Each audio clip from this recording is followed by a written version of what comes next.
Hey. So,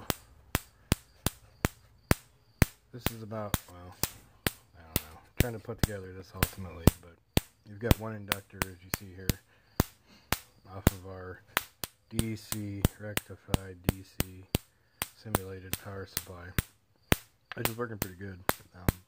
Tank circuit obviously not dictating the frequency of the spark gap due to voltage controlled oscillation limits from input source voltage not being high enough, but we do get some oscillations. So aside from that, something different's happening that I'll show you. So we just got the 1 microfarad microwave capacitor there, and this little thing that I don't even know what I measured it at as the tank inductor, and it's working fine. Without those, it arcs a lot faster, obviously. I can bring these a little closer together, get a little faster. Without this inductor here, though, there's a choking that's not happening, and it does arc much faster.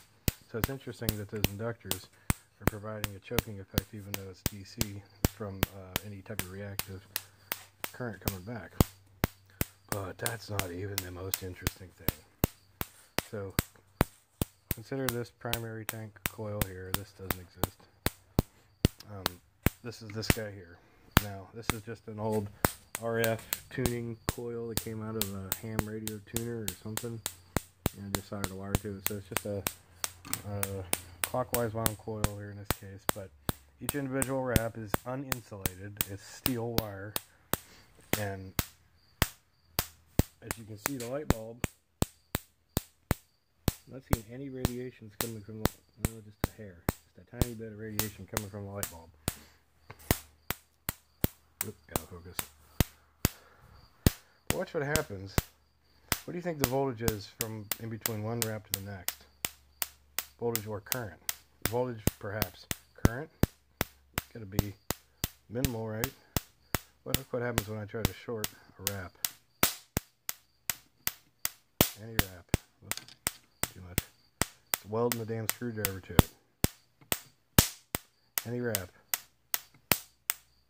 Doesn't coincide with a spark. Not necessarily. Not directly, anyway.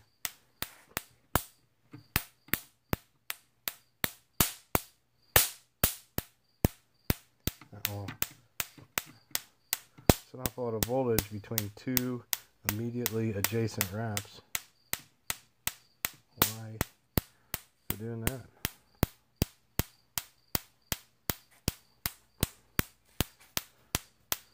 Sure, it should be proportional. Max voltage output's like 3,000 volts, maybe rectified DC. Maybe we got 5 or 6K. So between 20 some wraps, you can understand voltage, but that's a lot of current there. That's the whole current of the spark gap bank that seems to be discharging between a subsequent wrap. Very intriguing. Very intriguing. Try to get this a little closer and see what happens.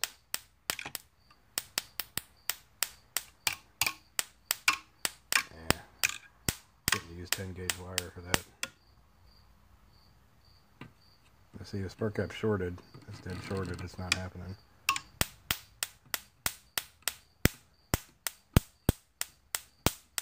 Doesn't do it right away.